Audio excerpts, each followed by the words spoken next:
ಭಾರೀ ಗಾಳಿ ಮಳೆಯಿಂದಾಗಿ ನಗರದ ಹಲವೆಡೆ ಬೃಹತ್ ಮರಗಳು ಧರೆಗುರುಳಿ ಸಂಚಾರ ಅಸ್ತವ್ಯಸ್ತಗೊಂಡಿದೆ.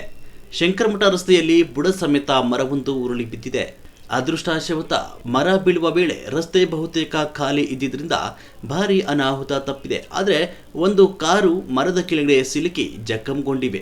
ಎರಡು ಭಾಗದ ಸಂಚಾರ ಸಂಪೂರ್ಣ ಬಂದ್ ಆಗಿದೆ. ಸದ್ಯ ಜೆಬಿಎ ಸಿಬ್ಬಂದಿ ಮರ ತಿರುವು ಕಾರ್ಯಾಚರಣೆ ನಡೆಸ್ತಾ ಇದ್ದು, ಇದೇ ವೇಳೆ ವೆಸ್ಟ್ ಆಫ್ ಕಾರ್ಡ್ ರಸ್ತೆಯ ಸಿಟಿ ಆಸ್ಪತ್ರೆ ಬಳಿ ಫ್ಲೈಓವರ್ ಮೇಲೆ ಬೃಹತ್ ಮರ ಬಿದ್ದು ಚಲಿಸ್ತಾ ಇದ್ದು, ಎರಡು ಕಾರುಗಳು ಜಖಂಗೊಂಡಿವೆ. ಕಾರಿನಲ್ಲಿದ್ದವರು ಅದೃಷ್ಟವಶಾತ್ ಅಪಾಯದಿಂದ ಪಾರಾಗಿದ್ದಾರೆ. ಮೆಜೆಸ್ಟಿಕ್ ಕಡೆಗೆ ಹೋಗುವ ರಸ್ತೆ ಬಂದ್ ಆಗಿದ್ದು, ರಾಜಾಜಿನಗರ ಪೊಲೀಸರು ಮತ್ತು ಜಿಬಿಎ ಅರಣ್ಯ ಸಿಬ್ಬಂದಿ ಸ್ಥಳಕ್ಕೆ ಭೇಟಿ ನೀಡಿ ಪರಿಶೀಲನೆ ಮಾಡಿದ್ದಾರೆ.